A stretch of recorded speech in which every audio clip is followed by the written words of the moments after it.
One day, the world came to an end. The pandemic covered the planet like a heavy blanket. People stayed at home, the streets were empty, social networks were filled with news about the sick, and masks became a must-have on the street. The war began suddenly. Explosions woke the city in the middle of the night, and very soon the news feeds were full of reports of losses. The economic crisis followed, and then, quite naturally, hunger appeared. Store shelves were empty, people learned to survive on minimal supplies. But it was not humanity that hammered the final nail into the coffin. Fantasy-like creatures appeared and the world was finally plunged into chaos. What happened after their appearance is quite easy to predict. Just like in the novels, superhumans appeared who had awakened incredible abilities. However, there was one thing that distinguished reality from the fantasy world. The superhumans were not strong enough to stop the apocalypse. The hero reaches out, using his fingertips to pull out some chips from the package. The world has not yet gone to pieces, although it is already close to it. That's why he now lives more or less normally. But there is also something that oppresses this guy. He is completely alone, and there is no one around. Now, he is the only one living in this 100-square-meter apartment. His mother, father, grandfather, and grandmother are all somewhere outside. The boy's father bought the place with a loan of 200 million won, and about the same amount was taken from the family's general budget. The reason the young man started living there is because before the family can get a tax refund on the purchase of this apartment, someone has to live in it for 2 years. The guy looks at the glowing screen of his phone with frustration. He found himself trapped here right after the apocalypse began, without any communication. Once again, a notification about the absence of a network flashes on the smartphone screen. The guy sighs in frustration, getting ready to put the now useless gadget aside. But suddenly his attention is drawn to some noise outside the window. He suddenly throws his head up and sees a huge monster flying straight towards his window. The monster flies right up to the glass and opens its huge mouth wide, revealing dozens of sharp fangs. Frightened, the young man helplessly covers his face with his hands, mentally already saying goodbye to life. The monster roars loudly, and the air flow from this scream causes the window glass to rattle dangerously. The guy screams again in fear, his voice hoarse from horror and panic. But a few seconds pass, and for some reason the monster does not break the window and does not fly into the apartment. The guy hesitantly opens his eyes and sees a notification in the game window, which says that this monster has been denied entry. The hero exhales deeply, finally remembering that no one can enter his apartment without permission. He is slightly bent over, breathing loudly and trying to calm his racing heart. The guy is still alive only thanks to this system. Once again, he approaches the front door and pulls the handle, not losing hope of leaving the apartment. But again, nothing happens, and angry, the young man kicks the ill-fated door with all his might. No matter how hard he tries, getting out of here seems almost impossible. Finally, the guy kicks the door one more time and returns back to the room. This is already the 3rd day since the world met its end. And thanks to this system, he is still alive, but locked in his own apartment with no way to escape. Absolute recluse can't leave the house. A new notification pops up, and the guy clenches his teeth in anger and helplessness. He is incredibly angry that he can do absolutely nothing in this situation. Besides, the more time passes, the more problems he has. The food that was in the apartment was almost gone. And yesterday, the electricity was cut off, which is why the refrigerator stopped working. The guy survived only on the supplies from it, but they would not last long. He only had a few packages of instant noodles left. The young man is distracted from his sad thoughts by a new notification. The system reports that the owner has killed a level 23 Calican, for which he receives a large amount of experience and increases his skill level. Not understanding what is happening, the guy approaches the window again. He looks out into the street and sees several goblins devouring the body of the very monster that crashed into his window. The young man begins to think that he got the points for the kill because the monster died from hitting his house. The system notifies you that a new skill has been acquired and that nearby loot meets the requirements. The stunned guy reads that the prey calculation begins, and at the same second the monsters raise their heads and stare at him. The monsters look at him angrily with a loud growl, and the young man cannot understand what is happening. He is again informed that the counting of the loot has been completed, and more than 2 million won have entered the wallet of the absolute recluse. Suddenly, the light that was previously turned off comes on. The guy realizes that, for reasons unknown to him, the electricity has returned. The system suggests that half of the house's functions will be restored in order to preserve the dignity of the owner. The house declaration reaches the 3rd level. A joyful smile appears on his face and the guy can't hold it back. Finally coming out of his stupor, he rushes to the refrigerator. The guy opens the door and sees that the equipment is now working too. He rushes to the water tap and turns the valve, making sure that there is now water in the apartment too. Still hesitant, he quickly runs to the stove, presses the power button, and the panel obediently lights up. The recluse still cannot believe his good fortune, although he does not fully understand how it happened. But now, everything in the house works the same way as before the end of the world. The guy reaches for the phone with hope, but to his disappointment, there is still no network, and the gadget remains useless. The recluse clutches his head in frustration. He looks around, and another thing comes into his field of vision. Among the papers and other trash on the floor lies a small flash drive. Without thinking twice, the guy picks it up and sits down at the computer. This flash drive contains photographs of himself and his parents, starting from his childhood. With tears in his eyes, the boy looks at his little self, tightly holding the hand of one of his parents. In the next photo, he is already a few years older, but still looks just as happy. The last photo was taken very recently, on his last birthday. The recluse frowns in disappointment and closes the folder with photographs. He exhales heavily through his teeth, holding back unwanted tears. The young man decides to bring his family here, no matter what the cost. With these thoughts, he resolutely gets up from his chair. The guy doesn't yet know what exactly he'll do, but he intends to make every possible effort. Suddenly, he hears the notification sound again. The system shows him the first-level store, where he can now create lists and purchase the goods he needs for a certain price. He thinks for a second, but still decides to see what kind of items are in this store. Therefore, the recluse stretches his hand forward and touches the desired icon with his finger. Since this store shows how much money there is, it means it is definitely connected to the wallet that the system was talking about earlier. After pressing the store, the guy hopefully goes to the window again. But even though his skill level has increased a little, he still can't leave this house. However, he knows one thing for sure. If he hunts monsters, he will be able to increase his level even more and get a couple of new skills, and so on, until he knocks out the skill that will allow him to get out. But how to destroy these monsters is still unclear. There is virtually no chance that the situation with the monster crashing into the window will happen again. The boy looks down thoughtfully, watching as the goblins continue to tear the body of the dead monster into pieces. He can definitely kill them. The recluse grabs a bottle of water and returns to the window again. With a good swing, he throws the bottle down. Hope returns to the boy's heart when he realizes that he is able to throw objects outside the apartment. So he immediately decides to take advantage of this opportunity and bends down to get a small dumbbell. With a joyful smile, he squeezes her hand tightly, finally feeling like he can do something. But the happy smile quickly disappears from his face when he looks back out at the street. Several more goblins approach the goblins standing below and, gesticulating wildly, call them somewhere. Having grabbed the rest of the prey, the monsters are about to leave. "Don't go!" the guy shouts to the monsters, but they, of course, don't hear him. Then he takes a deep breath and swings. With all his might, the guy throws a dumbbell straight after the retreating monsters. And unexpectedly, even for himself, his projectile hits the target, smashing the head of one of the goblins. Now the guy is sure that he is finished. All he had left was another dumbbell exactly the same. The guy doesn't think there's anything else in the house that can kill even one goblin. He simply doesn't have the physical strength to throw a TV or a computer. Meanwhile, the goblins, realizing what happened, begin to scream loudly. Quite quickly, the monsters realize where exactly this dumbbell came from and raise their heads up. The guy understands that now he has definitely been noticed. The goblins talk loudly in their own language, keeping their eyes on the man in the window. As if on command, all the monsters suddenly jump up and run straight towards the house from where the dumbbell came.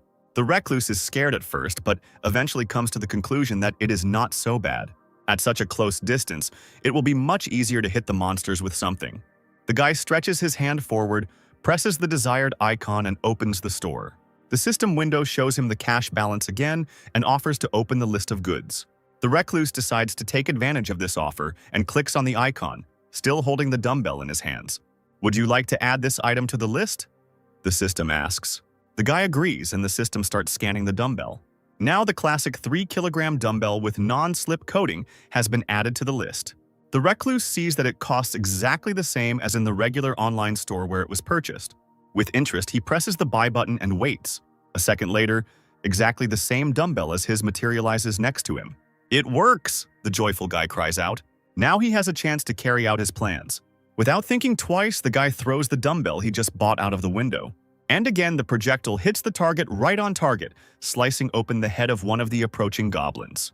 The recluse killed a level 7 goblin and received experience, and 3,345 won for it. The goblins meanwhile run up to their fallen comrade, but they can no longer help him. Immediately after the first dumbbell, the second one is already flying in their direction. The third monsters are no longer going to wait and are scattering in all directions. Damn, the guy swears. He has already bought 3 sets of classic non-slip 3-kilogram dumbbells and intends to use them all. The recluse grabs one of them and swings again, hoping to throw it further this time. He succeeds, and the projectile hits one of the goblins right in the face. After this hit, the skill level increases again and a new skill appears. This time it's an alternate dimension used to store items. The guy decides to use it right away. To test the new skill, he places one of the dumbbells inside, and then he takes it back out, happy that it all really works. The summoned dumbbell materializes right in his hand. Now the recluse can summon items from the vault to any place he needs. A bloodthirsty smile slowly spreads across his face. "Open the vault," the guy commands. He stretches his hand forward again and concentrates. "Summon the dumbbell." "Summon the dumbbell." The recluse's voice echoes through the room, repeating the phrase over and over. Now, several dumbbells materialize in the air right above the goblins crowded there. Such speed leaves the monsters no chance of escape. Once the goblins were dealt with, the recluse decided to add a few more important items to the vault. In total, there were about 10 items, including all kinds of food products and everyday necessities. After some time, the guy noticed that several were missing from his wallet. He begins to wonder where this money could have gone. Electricity, gas, and water bills immediately come to mind. Therefore, the recluse decides that the money was written off specifically to pay all these bills. This means that the money will go away much faster than he expected. After the recluse hunted the goblins, they immediately fled and abandoned their former home. Since then, he has only managed to kill a couple of monsters. The guy looks out the window, hoping to see at least one lost monster, but only the head of the very first calican is lying on the ground. So, we'll have to look for another way. The recluse looks up, hoping that sooner or later some stupid calican might fly past. The guy's eyes immediately widen in surprise. He can't believe his own luck. There really is a huge monster rushing straight towards him. The recluse cries out and mentally thanks all the gods. With lightning speed, he turns around and runs deeper into the room. There he finds a small mirror and a ladder. Having tied the mirror to a stepladder, he drags part of it out onto the street. The guy's calculation turns out to be correct, and the sun is reflected in a bright glare in the small mirror. Noticing this bright glow, the monster turns its head towards the light. The monster immediately notices a man in one of the windows. With a loud growl, the calican turns around and flies not past, but straight towards the recluse. Now the young man can only wait. It worked. He rejoices, calmly standing in place and waiting for the monster to approach. Meanwhile, the monster had already flown up to the window and opened its huge mouth wide, showing impressively sharp fangs. The recluse thinks that at this rate, he will soon gain the necessary experience and skills. If he manages to kill this creature, then it is very likely that the level will rise significantly. The monster still continues to hover in front of the window, flapping its huge wings widely. The air from these swings practically knocks the guy off his feet. He covers himself with his hands, trying to see at least something with his teary eyes. The recluse expected the monster to crash into the window and die, but something went completely wrong. He looks outside and sees a whole and unharmed calican clinging to the wall of the house with its claws. The monster looks calmly straight at him, opening its mouth wide again, from which saliva begins to drip. A small bead of sweat trickles down the recluse's temple from the tension. Meanwhile, the monster impatiently knocks on the glass with its huge beak, trying to break it. The sounds of the blows are deafening and make the boy's heart beat faster from fear. The system warns that an unauthorized entity is attempting to enter. The recluse hopes that the monster will not succeed in doing this. He needs to try to do something, so the guy opens a store.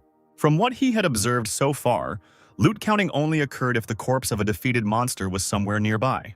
The goblin hunt was not successful for this very reason. Some survivors took the corpses of their fallen brothers with them when they left, and they were not counted as loot. In other words, if the distance exceeds a certain limit, loot is not counted. The recluse cannot allow the same thing to happen to this calican. This monster needs to be killed with one blow, and the guy suddenly realizes how it can be done. He buys 10 bottles of canola oil at once from the store. Before the monster flies away, the guy quickly grabs them and runs to the stove. There he takes out a saucepan and places it on the hob. Without wasting precious seconds, he immediately begins to pour the purchased oil into it. Having poured everything out, he turns on the stove. Then the guy assembles something resembling a torch from improvised means and dips the resulting object into hot oil. Immediately after this, he hurriedly asks the system to open the store. and pours the remaining oil from the pan straight into it. Having finished, the recluse finds a lighter and takes it into his hands. With a slight grin, he lights a fire and holds it to the makeshift torch. The torch lights up instantly, and the young man has to move it aside a little to avoid getting burned. He returns to the window and, luckily for him, the monster is still there. The young man carefully watches the movements of the Calican, choosing the right moment. "Call of canola oil," he finally cries. A system window immediately appears above the monster, who did not expect such meanness, from which hot oil is poured onto him. The monster growls in pain as the recluse watches, waiting for the oil to cover most of its body. And when this happens, he leans out of the window as far as he can and swings the torch. Luckily for him, the recluse manages to hit the monster right away. The fire engulfs the body of the loudly roaring Calican in a matter of seconds. It worked. The guy is happy. The monster, meanwhile, is already losing consciousness from pain and heat. Almost immediately, the monster falls down like a heavy stone. The recluse stands motionless at the window, watching his flight. Calican screams loudly with the last of his strength, but he can no longer escape the scorching fire. Time seems to drag on forever, but eventually the monster's eyes finally go out and it dies. The loot count begins. After the calculation, almost 10 million won was deposited into the recluse's account. Before the guy even has time to be surprised by such a huge sum, the house, by order of the system, suddenly begins to expand. The recluse cries out in surprise, looking around in panic. Something strange begins to happen around him, and the young man cannot understand what it is. He freezes in place, unable to move. Suddenly, his body is twisted in an attack of unusual and incomprehensible pain. It seems that the entire space around has been plunged into darkness. And in the midst of this darkness, the guy suddenly begins to see some kind of corridor. He mentally walks through these doors and sees a family sitting at a small coffee table. People? The guy thinks, dumbfounded. He thinks that these are neighbors from the apartment nearby. The guy clutches his head in another attack of pain. The people he now sees in front of him for some reason look confused and frightened. The recluse cannot understand why he is observing them now. Gradually, the darkness begins to dissipate. The guy tries to collect his thoughts and get rid of the slight dizziness. The system shows him one of those people, Choi Hyun-jun, whose age has already crossed the 30-year mark. Next to him, he sees Park Hae-won, the man's wife. Their first child is 6-year-old Choi Na-young. And the last thing he sees is the family's 3-year-old daughter, Choi So-yeon. The system notifies that creatures have been discovered that meet the requirements for citizenship status and offers to grant them citizenship. If this is not done, all these people will be driven out of the house. This means that they will all become easy targets for monsters. So the guy decides to grant citizenship to these people. Most likely, he will now also be able to acquire new skills related to citizenship. And the first skill is Absolute Eyes, thanks to which nothing in this house will be hidden from the owner's gaze. The young man decides to see what else might be related to citizenship. He sees that only 4 positions out of 600 are occupied by citizens, and this number greatly surprises the guy. He can look at the characteristics of each of his citizens. The recluse understands that with the help of these people, he can become even stronger. Going even deeper, the guy sees that he can even give some kind of quest to his citizens. At his own discretion, he can assign both a reward and a punishment, including death. At first, the guy decides to assign the citizens to kill the goblins, but then cancels the request. He understands that if he wants, he can kill his citizens at any time. Now it's in his power. But what to do next is still not very clear. Out of curiosity, the recluse decides to try using the Absolute Eyes skill. And as soon as he clicks on the right icon, everything around him changes. "I see everything," the shocked guy whispers quietly. Moreover, he not only sees but also hears everything that happens in his house. He watches as a quarrel between the spouses escalates. This family has run out of water, and Hyun-jun wants to go and get some, but his wife is categorically against it. Hyun-jun planned to go to the nearest store, because it was quite large and there should definitely be water there. Hae-won doesn't want to let her husband go on such a dangerous expedition. But the children are asking for water with tears in their eyes, and she has no choice. The husband begins to persuade her even more strongly, and promises that he will definitely return and bring something. "You trust me, don't you?" he asks, his voice pleading. Hae-won realizes that her children will die of hunger and thirst if she doesn't let her husband go to the store. The recluse commands the system to dispel the Absolute Eyes skill. The situation is much worse than he thought. The guy thinks it would be nice if more items could be added to the store. To his delight, he finds a menu where he can upgrade the store, storage, and dignity preservation. The recluse decides not to delay and immediately spend the points he earned earlier on improvement. The shop skill level is now 2. The number of items in the list has been increased to 20, and a 10% discount has been applied to the prices of all items. There are still 2 points left, and the recluse decides to invest them again in the store and in preserving his dignity.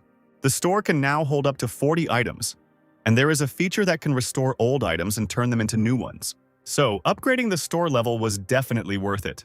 The guy opens the store again, but this time to buy water and tangerines. If he provides his neighbors with electricity and water, he can ask for a lot in return.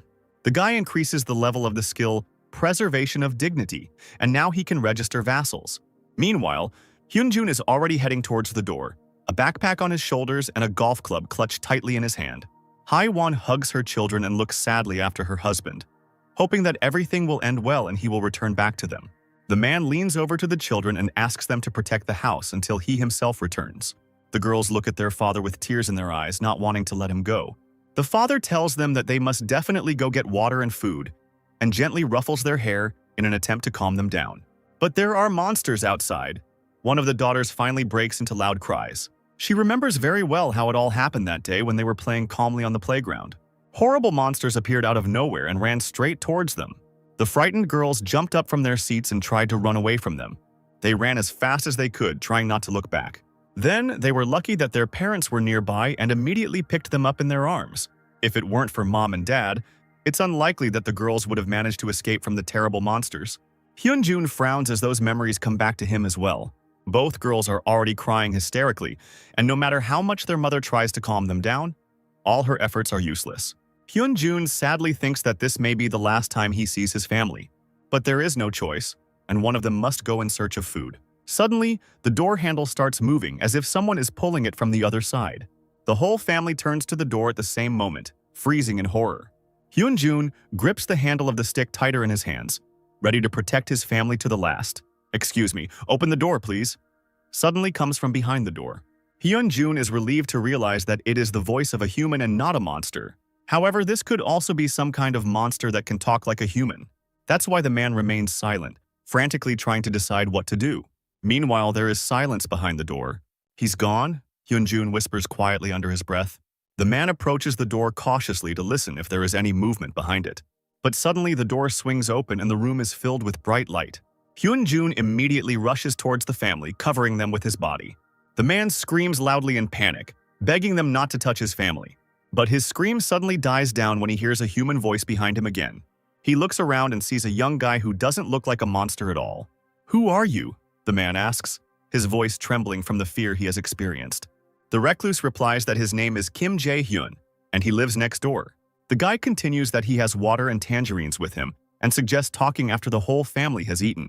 Hyunjun turns to the guy, not believing his ears.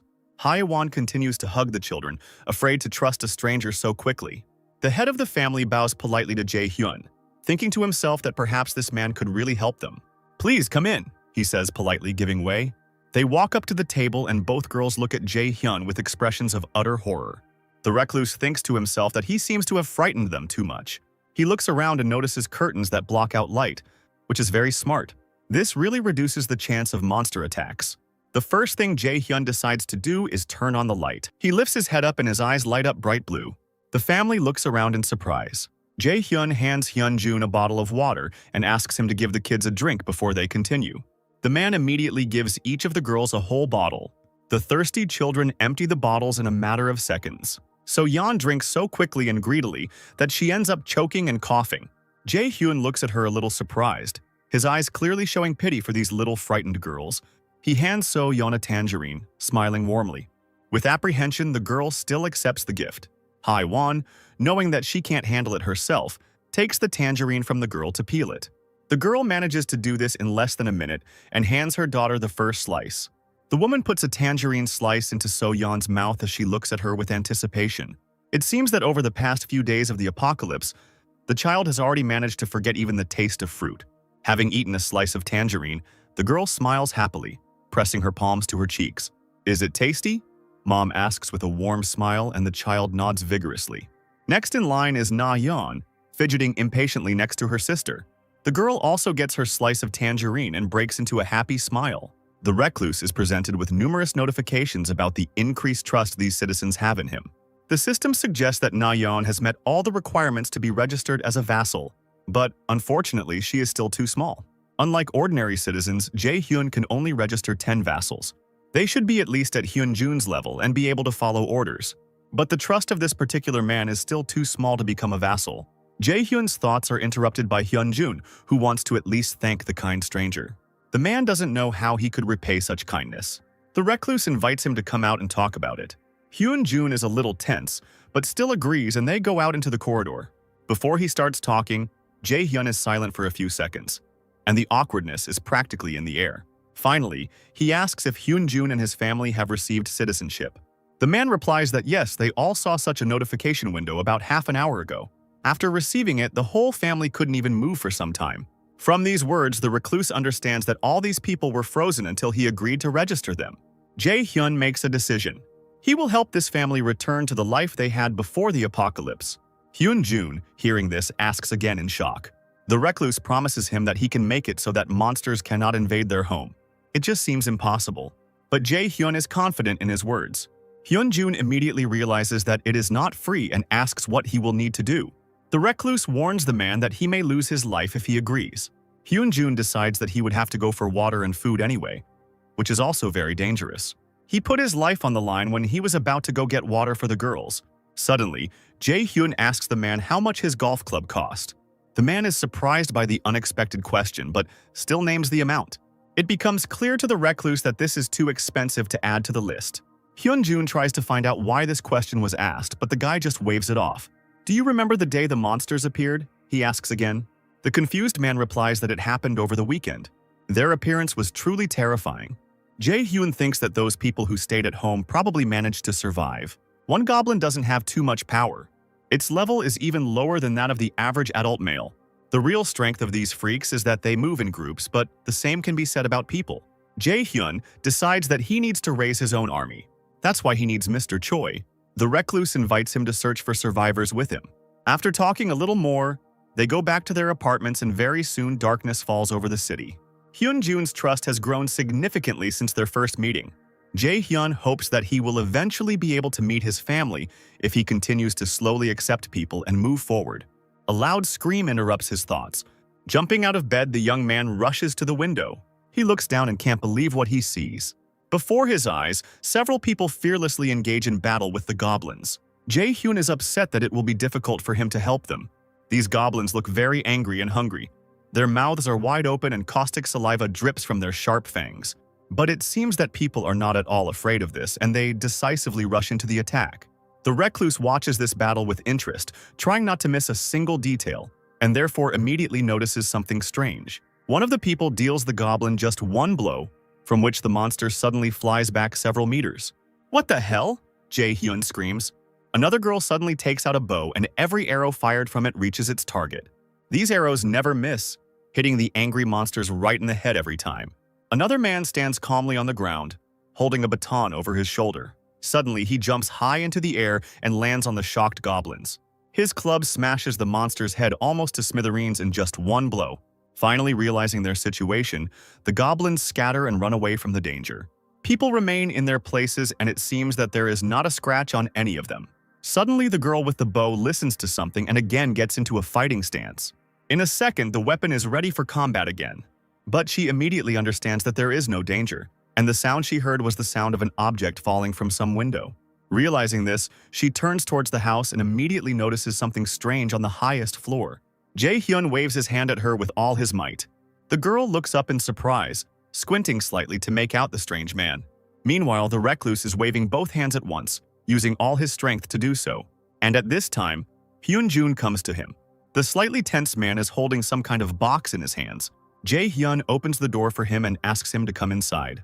Hyun-jun blushes awkwardly and politely thanks.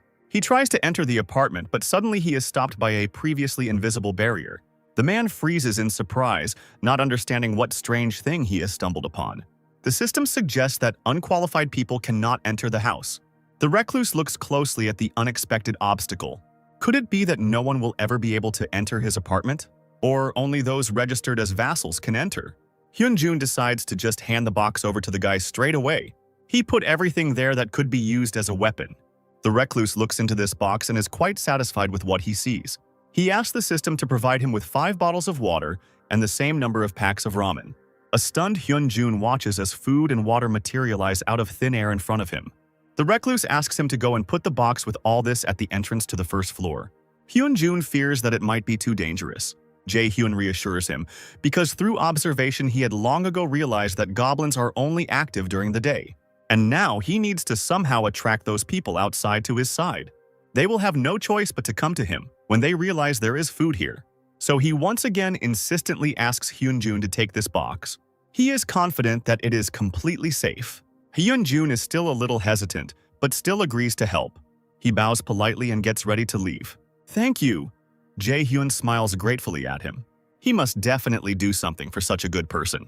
So the guy quickly creates a task in the system, after completing which Hyun-jun will receive a little experience. He explains to the surprised man that it is something like leveling up in the game, and for each level raised he will be given a reward. This gives Hyun-jun a little more strength and motivation. He heads towards the stairs but still feels a little tense, afraid of meeting one of the monsters. Trying to step as quietly as possible, he slowly descends the stairs. Finally, the man goes outside and down onto the porch. He just needs to leave this box here and go. Just in case, the man covers himself with a stick to feel at least a little calmer. In the darkness not far from him, he suddenly notices several vague silhouettes. Images of goblins about to devour him immediately begin to appear in the man's head. "We need to run!" he panics, and he almost starts to run away when suddenly he trips over something under his feet. With a loud cry, he falls and hits the ground. The man tries to force himself to move, but his body does not obey at all, and he remains lying in place. Behind him, he already hears someone's footsteps. Already preparing for the worst, he covers his face with his hands in horror. But suddenly he hears human voices. "Are you okay?" one of the strangers asks him. After some time, Jae-hyun receives a notification that an unauthorized entity is trying to enter the house. He immediately begins to worry about Hyun-jun, whom he himself sent out into the street. To dispel doubts and find out who is breaking into his door, the recluse again uses the absolute eyes skill. Each time it becomes easier for him to use this ability. Almost immediately, the guy sees Hyun-jun and those same people from the street walking with him. They are just discussing that their rations are running low and new food would be very welcome. The recluse dispels the skill and regains normal vision. The system immediately offers him to register these people as his citizens. In the process of expanding his territory, he could forcibly grant citizenship to those who were there. But for some reason, outsiders were given a choice. This means that if they want, they can easily reject his offer. "What should I do?" Jae-hyun thinks in a panic. And then suddenly a small TV on the wall picks up some signal and starts making a sound similar to a telephone ringing. Jae-hyun doesn't immediately understand what it is. He takes the call and Hyun-jun appears on the screen. His voice sounds too quiet, and the recluse increases the volume by a few notches. The system, meanwhile, offers to edit the task, and the guy immediately agrees. This is his chance to turn things to his advantage. So he edits the quest, and now Hyun-jun needs to treat the new guests to ramen. Hyun-jun sees the updated mission and seems to like it. Jae-hyun asks the man to give the strangers food first, and he promises to do everything in the best possible way. With a polite smile, the man conveys the recluse's words to them, and the people agree. A delighted Hyun-jun returns back to the system window and informs the guy of their agreement. As soon as they finish the conversation, the recluse immediately asks the system to offer citizenship to his new acquaintances. Now the right of access to the 30th floor is given to people from the street. This means that all these people accepted Jae-hyun's proposal, which is good news. Now the number of citizens has increased to 10 people, and the experience and money they earn has increased by 10%. Jae-hyun can't get enough of such impressive bonuses. He is ready to accept all these people with open arms. Thanks to the system, he sees the true level of strength of his new citizens, and immediately notices that Dong-gun has already reached level 23, which is equal to the strength of the Calican, whom the recluse himself killed recently. As expected, this Dong-gun is a superhuman and his awakened ability is a baseball throw. Depending on who is throwing the baseball, this item can be a good weapon. Dong-gun's skill increases the throwing power by 3 times, which is enough to destroy any monster. As for trust, Jae-hyun plans to simply increase it slowly. The guy sets the experience distribution coefficient for all 6 of them to 70%. Now all that's left is to give them monster hunting tasks, and the recluse himself can just sit and earn experience and money without making any effort. When the time comes, it is imperative that he get to know all of these people better. because they may be the key to his reunification with his family. Suddenly, a notification appears that citizen Dongon's trust has increased. Immediately afterwards, several more exactly the same notifications appear, but about other citizens. After some time, Hyunjun brings new friends to his apartment. He is met at the door by his worried wife, but he asks the girl to cook some food and promises to explain everything to her a little later. She's not entirely happy with this, but her husband is sure that Jae-hyun has some kind of plan, so she needs to help him. The girl thinks for a second, weighing the pros and cons, but still decides to help. She asks the new arrivals to wait a little, and they bow gratefully, agreeing.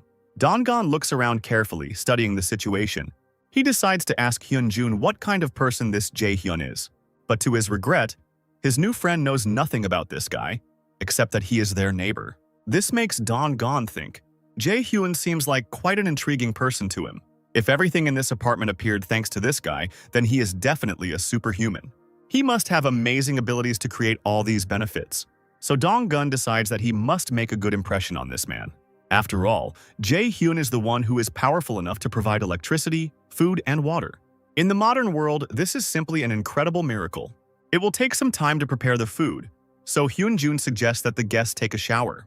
The eyes of all the girls in this company immediately light up with delight.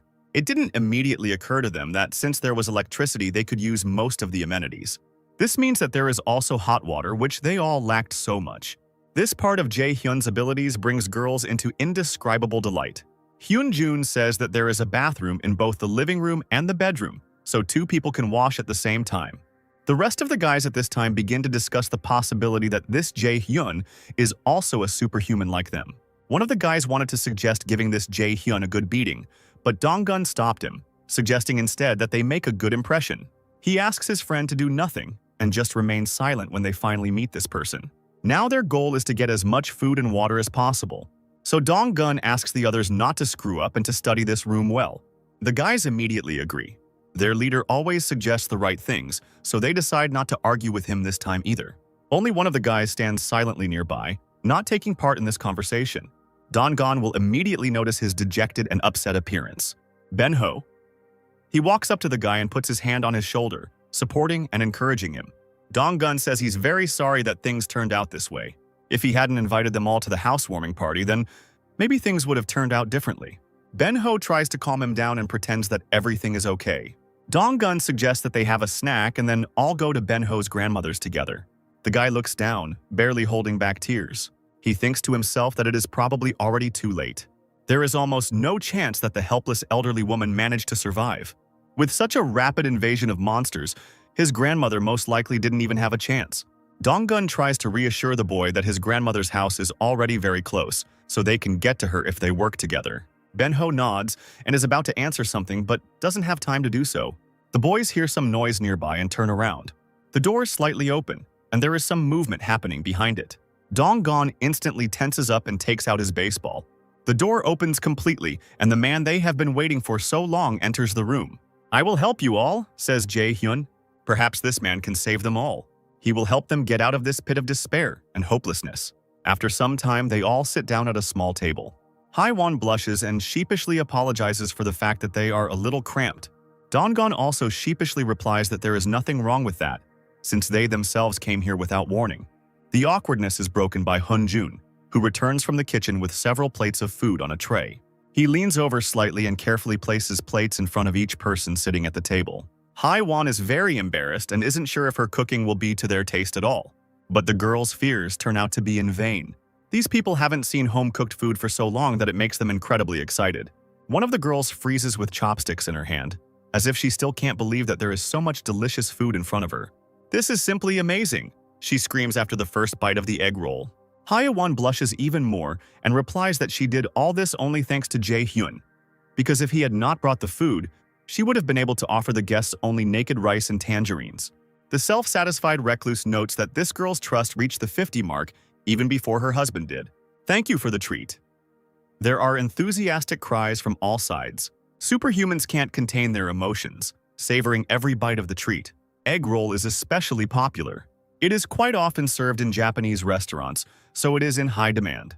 Haiwon smiles happily as she watches the boys eat her cooking with such pleasure. Little So-yeon approaches her mother and quietly says that she wants a piece of egg roll too. Haewon pats her on the head and promises to make the egg roll again after their guests have eaten. Hearing this, one of the girls waves her hand and calls the little girl to eat with her. There is no need to repeat it twice, and a joyful So-yeon instantly finds herself on the girl's lap. It looks so cute that everyone at the table starts to quietly laugh, while the girl picks up the most delicious piece with her chopsticks. She puts it in the baby's mouth, and So-yeon happily closes her eyes. The parents, flushed with shame, stand nearby, not knowing what to do with themselves. Jae-hyun asks them to join him for a meal, as there is enough food for everyone. Then let's have lunch together. The spouses laugh almost in unison. For a while there is silence at the table, broken only by the clatter of chopsticks on plates. Jae-hyun sadly thinks that he hasn't eaten such a delicious meal in a long time. He remembers the sweet note his mother put on his takeout container for him, and it makes him feel even sadder. The guy hopes that his family is okay and that they manage to survive. It doesn't take long before the plates are empty. So-yeon is already tired and asks her mother to put her to bed. Haewon smiles warmly at the children and picks up the baby in her arms, preparing to carry her to the bedroom. Jae-hyun decides that the right moment has come and suggests that everyone else finish the interrupted conversation. The recluse asks why they can't go to their grandmother, who is very close. Dong-gon immediately becomes gloomy and explains that it's all because of the goblins. Jae-hyun doesn't quite understand what the problem is and asks again, and he learns that apparently the underground parking lot is a very convenient place for monsters to hide. So the goblins decided to make it their base. According to preliminary estimates, there are at least a couple thousand goblins in this place. The recluse ability only works up to the 30th floor, which is why the goblins can enter here through the underground levels. The superhumans saw that all the entrances to the apartments were connected to the subway, so they did not dare to go out. Jae-hyun suggests that they take other paths to do this, but he learns that a monster much more terrible and dangerous than ordinary goblins was spotted on the neighboring road. He looked like a cross between a wolf and a bear. When the superhumans encountered this monster, they were able to escape from it only due to a lucky coincidence. They were lucky that the monster was busy fighting a whole group of goblins.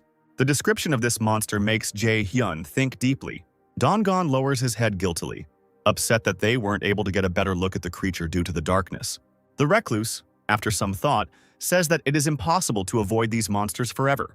Dong-gon, however, does not share such enthusiasm and replies that they all have their limits. Limits? Jae-hyun asks, a little surprised. Superhumans use bows, throw baseballs, and do many other things, but sooner or later it all just ends. After listening to them, the guy asks to show him all the inventory. He thinks he can solve this problem. Picking up a baseball, Jae-hyun places it on his list. But for some reason, he can't do the same with the bow. The system demands a payment of 1.5 million won to add a compound bow in good condition to the list of items, and the guy has no choice but to agree. "Can you all use a bow?" he asks the instantly blushing superhumans. From their reaction, he understands that they do not know how to use such weapons, but he still buys 5 sets of bows and arrows at once. Even if you don't have any skills, this is a good chance to practice. Ben-ho looks at the kits in front of him and feels hope for saving his grandmother rise inside him again. Dong-gon is no less happy because now their hunting speed will increase significantly, since they no longer have to worry about the number of arrows. But still, before finding Grandma, you need to reduce the ranks of goblins as much as possible. "When will we start hunting them?" Dong-gon asks. Jae-hyun answers without hesitation that it will be tomorrow.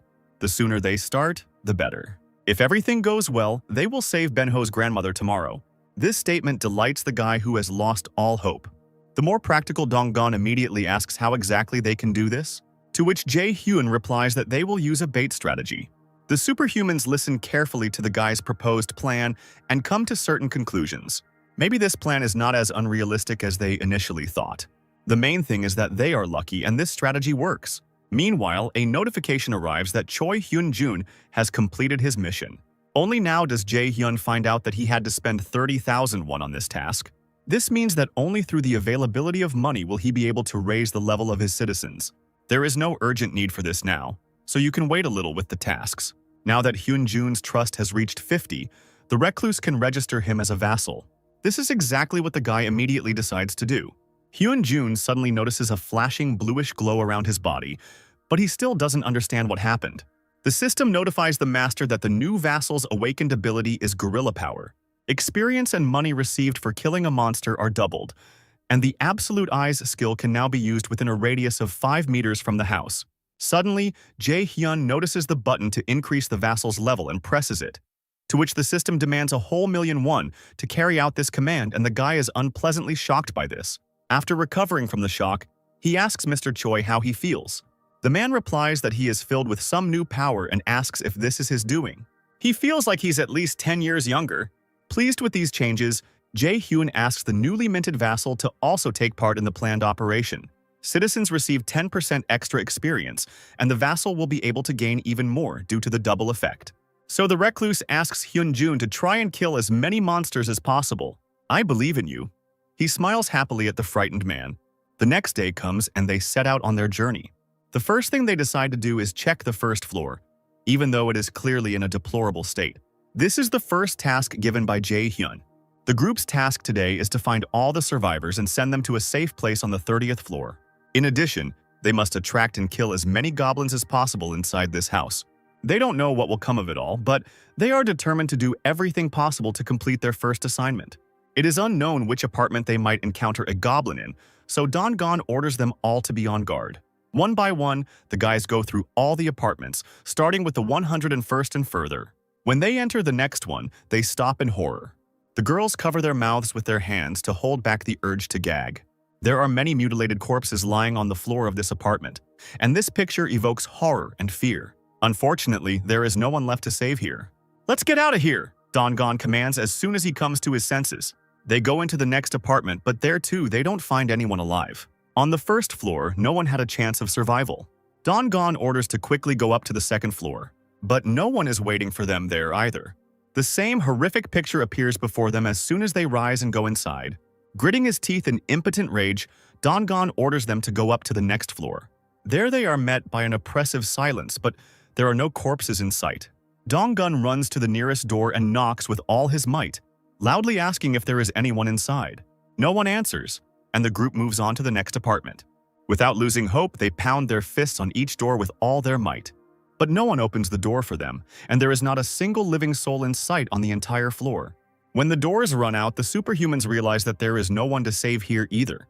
Don-gon directs the group to the 4th floor. There they run up to each door again, shouting loudly that they are a rescue team and have come to help. Suddenly, one of the doors opens slightly. A haggard man peers out through a small crack and quietly asks if they really are from the rescue team. Don-gon enthusiastically confirms this, happy that they found at least one person. A man asks for some water to wet his dry throat. Just hearing this request, Don-gon immediately reaches for his backpack and unzips it. He takes out a small bottle of water and hands it to the man through the same crack in the door. Only now does the exhausted man finally realize that these people really did come to save him. Dong-gun promises to take him to a safer place, but the man still finds it difficult to believe him. However, this may be his only chance for salvation, which he must not miss. So the man opens the door completely, and now other people hidden behind his back become visible. He extends his hand to introduce himself and says, his name is Hong Jong-soo. Dong-gun happily shakes his hand, saying his name in response. He then sends Ga-yeon and Hai-rin to take those people to the 30th floor and then return back here. Jong-soo is extremely surprised by what he heard, because he thought that they were going to the 1st floor now, and not the highest one. But his son looks quite pleased, for some reason confident that they sent a whole helicopter for them. To his disappointment, this is not the case, but at least in the place where they are going, they can eat hot food and take a shower. The information about the shower delights his sister. Now they are ready to go anywhere. And the information that there is even hot water there completely dispels any doubts. The girl runs up to the rescue team and urges her father and brother to quickly climb up. Jong-soo looks at the other rescuers and suddenly realizes that he knows these guys. The rescue operation continues, and the number of citizens accepted has now reached 40 people. The first thing they did was place all the children and elderly people they found in the Choi family's apartment. For now, the youth will have to stay in the corridor. The rescue team searched all floors but could not find any more people. Apparently, not all residents were originally in the building. Choi Hyun-jun's apartment is almost full, but this should be enough. Jae-hyun uses his absolute vision skill to look around the entire house. He sees a tired Ben-ho dragging furniture to help make everyone who was rescued more comfortable.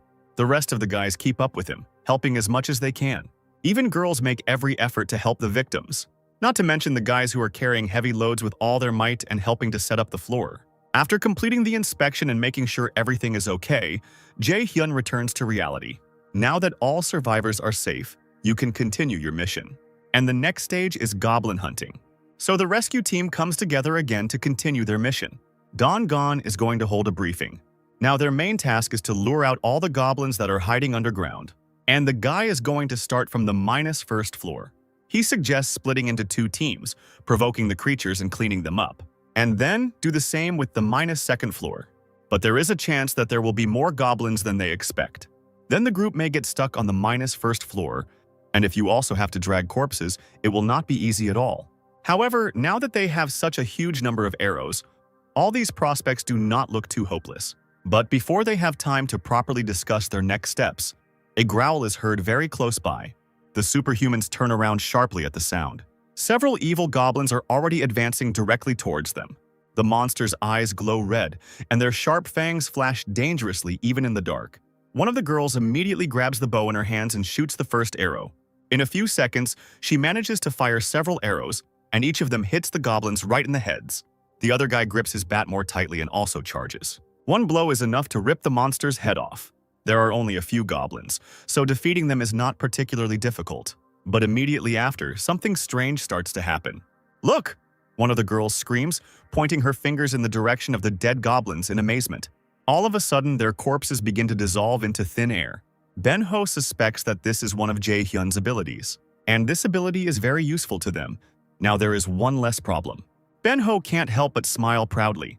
He thought from the beginning that Jae-hyun had some solution, and he wasn't disappointed. The recluse sits in his apartment at this time and carefully watches the pop-up notifications, rejoicing at the excellent timing.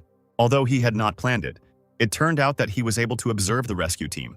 Suddenly, a new notification appears stating that Ben-ho has reached the required loyalty level and can now become a vassal. This is a bit surprising since only a few hours have passed since the group left.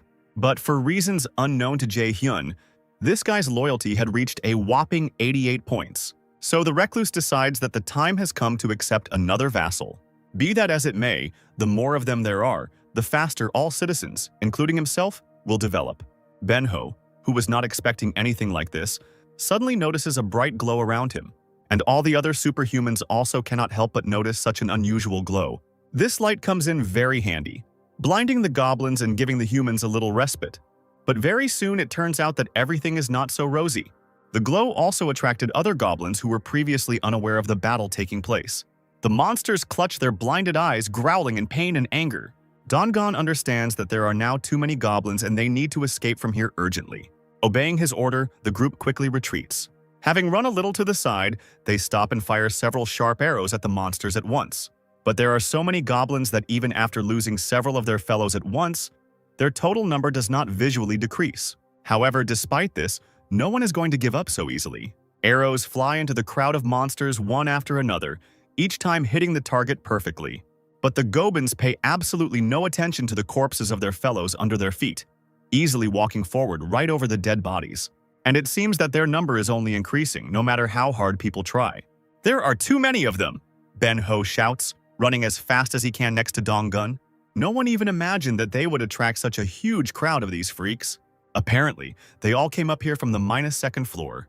The only chance to escape now is the fire escape, which they managed to reach with difficulty. Now the most important thing is to close the door leading there, but the huge paws of the pressing goblins prevent this from being done. Altogether, the guys rush at this door in an attempt to finally slam it shut. But the goblins don't give up either, pushing their limbs with all their might into the remaining gap between the door and the wall. Even with the combined efforts of several guys, it is impossible to close the entrance to the fire escape. "Move aside!" Suddenly, a loud cry from Mr. Choi is heard. Hyun-jun activates his gorilla power to help everyone else. The guys obediently scatter to the sides and Hyun-jun slams the ill-fated door with just one blow. "Get out quickly!" he screams as he uses all the strength he has to hold the monsters back at the door. The man's entire body is tense to the limit, and every muscle aches from the unbearable load. Hyun-jun thinks that he must cope and save everyone else at any cost. After all, no one else can do this except him. "We're safe, come here quickly!" Dong-gun shouts to Mr. Choi. The exhausted man is finally able to let go of the door, which he does immediately. Hyun-jun runs as fast as he can towards Dong-gun, who is waiting for him. But in his haste, he twists his leg and falls painfully to the floor, while behind him the goblins are already opening the door to rush after him. Deciding that this is the end, he asks Dong-gun to leave him here and run away without him. The guy only has time to curse, frozen for a second in indecision. Just in time, Doksu comes to the rescue with his baseball bat. After killing the nearest goblin with one blow, the boy extends his hand to Mr. Choi. The man tries unsuccessfully to crawl to Doksu, but he is already firmly held by several pairs of goblin hands. Doksu was about to rush to help again, but suddenly there was a bright flash of light and something strange happened. The guy looks in amazement at the completely empty space where Hunjun had just been lying. The goblins realize the loss of their victim much faster than he does, and even more embittered, they rush forward. The nearest monster quickly jumps up and is about to land right on Doksu. The guy manages to react in time and throws the goblin back with a powerful blow of the bat. Meanwhile, Donggun is joined by the rest of the superhumans, and they begin shooting at the goblins, giving Dongsu a chance to return to them. The guy runs back to the group with all his might, and behind him, several loudly growling goblins rush after him. Doksu runs to the stairs, and this gives him a little more strength. Donggun is already pulling back his bowstring, ready to fire another arrow at any goblin that gets too close to his friend. "Come on!" he shouts loudly, and Gayon with him, continuing to release arrow after arrow. Doksu makes a dash forward, slightly breaking away from the crowd of goblins. It's pretty quiet and gloomy outside at this time, with almost black clouds floating by, sometimes blocking the moon, and then everything around becomes a little darker. Somewhere nearby, a huge brown bear with brightly glowing eyes is tearing another goblin to pieces. Blood splatters in all directions, leaving scarlet marks on the pavement. "We need more," the bear thinks, furiously biting into another monster. Suddenly hearing something, the bear turns around and looks carefully into the distance, immediately noticing the only illuminated window on the 30th floor of the nearest high-rise building. "Kill at any cost?" Another thought flashes through the head of the embittered animal. Hyunjun suddenly finds himself falling to the floor of the now very familiar corridor on the 30th floor, and immediately hears Jay's voice, Hena, who says that trouble almost happened. Without understanding anything, Mr. Choi raises his head and adjusts his glasses that have fallen off the bridge of his nose. Jae-hyun, meanwhile, bends down a little and extends his hand to him. The guy decided to observe the situation just in case using the skill of absolute eyes, and he was right. It's good that he has the skill to summon a vassal, otherwise things could have ended much worse. But even so, Hyunjun still managed to get several injuries. The man's right leg is quite bloody, but he is confident that it is just a scratch that will heal quickly. Jae-hyun understands that he needs to stock up on a variety of medications. He asks Mr. Choi to wait a bit and returns to the apartment. There, he finds a first aid kit and carefully examines its contents. This small box brings back memories of his childhood, where his mother treated him with medicines that didn't taste the best. And now this first aid kit will come in handy again. The guy takes out all the contents and puts them on the table. He only has 40 slots, but he will have to order quite a lot of farm. Now this need has become obvious. And then an idea comes to his mind. There is absolutely no need for him to order each medicine separately. The pleased guy puts the entire first aid kit into the new slot. He replenishes all the used medicine and carries the first aid kit to Hyunjun. Sitting down closer to the man, he asks to let him examine his wound. Hyunjun is a little embarrassed by such concern, but still pulls up his pants leg, exposing the scratch. The first thing Jae-hyun decides to do is disinfect the wound. He soaks a small piece of cotton wool in the required solution and carefully touches the scratch. But even such a barely perceptible touch makes Hyunjun hiss in pain through his teeth. When the boy finally finishes treating the damage, Mr. Choi's trust and loyalty increases a little more. Jae-hyun hopes the rest of the guys are okay. He suggests that Hyunjun take a little rest while he finishes some work. The guy activates the Absolute Eyes skill again to inspect the underground floors. Now he can see that the battle with the goblins is in full swing. Thanks to the large number of arrows, the guys are still holding up well. "Doksu, run!" Donggun shouts at the top of his lungs, continuing to shoot the goblins rushing after the guy. There were literally just a few flights of stairs left before he finally reached the rest of the boys. The goblins follow him closely, trying their best to reach their prey with their long paws topped with sharp claws. Doksu's face was flushed from the strain, and his eyes were filled with beads of salty sweat, obscuring his normal vision. The goblins accelerate and, pushing off the ground with their powerful paws, jump into the air, almost catching up with the guy. Ben-ho, seeing this, rushes to help. He swings and hits the goblins with the handle of his bow, killing several monsters at once. Not stopping there, the guy again rushes into the thick of the crowd of goblins. Ben-ho tirelessly kills goblin after goblin without stopping for a second. Behind him, Donggon and Doksu, who had already reached him, scream in surprise. For the first time, they see Ben-ho so warlike and angry. Jae-hyun realizes that they are doing quite well. Another notification window appears, offering to equip Ben-ho with the teleportation skill, which allows him to move around space using mental power. Apparently, registering this guy as a vassal was a very good decision. Meanwhile, Kim Gon, at the request of his boss, put the extension cord they found into combat readiness. The other guys were dealing with the water tank at the time, but they also managed to cope successfully. So Dong-gun, after making sure that everything is done, urgently calls Ben-ho back to them. Hearing the order, the boy runs back to the group, jumping over several piles of furniture created by the group along the way. Once he reaches safety, Dong-gun and the others throw down a water tank. The goblins, not expecting this, freeze in surprise, not understanding what it is. The tank explodes, and streams of cold water drench the monsters, making the monsters even more angry. Dong-gun gives a new command, and his order is immediately carried out. All it takes is one press of the power strip button to set their plan into action. An electric discharge, amplified by water, rushes throughout the room. All the goblins received a powerful electric shock, and the space around them was filled with the smell of burnt wiring and scorched flesh. Jae-hyun immediately receives multiple notifications about successfully killing goblins and adding experience and money to his wallet. The level of existing skills was increased and one new one was acquired. The recluse was racked with a strange pain, and purple streams of powerful energy began to spread out in all directions around him. The system notifies that hostile creatures have been detected, so Jae-hyun issues the order to destroy, and his power envelops all the goblins gathered below. Another second and the monsters are instantly torn into many small pieces. At this time, quite a few hostile goblins had gathered on the second floor. None of them managed to notice someone else's quiet steps in time. One of the goblins turns around when he notices that he has been covered by someone's huge shadow. Right behind the monster's back, a huge bear with eyes that glow brightly in the dark grows. Without waiting for the other goblins to notice the danger, he roars loudly and rushes to attack. The bear sinks its sharp fangs into the goblin's shoulder, and the sound of breaking bones is heard. The other goblins look in horror at the huge animal that suddenly appeared right in their midst. Having finished with the first goblin, the bear is already approaching the rest. Claws, sharp as daggers, sparkle in the dim light of the second floor below. His massive body, covered in thick fur, seemed clumsy, but in fact his movements were lightning fast. Realizing that they couldn't stand alone, several goblins looked at each other and decided to act together. The bear spun around in place, dodging the random blows, and at the same time methodically knocked out his opponents one after another. But this did not stop the goblins at all. On the contrary, they continued their attack with redoubled enthusiasm. The bear tirelessly grabbed them by the necks, threw them against the walls, and broke bones with one movement of his powerful paws.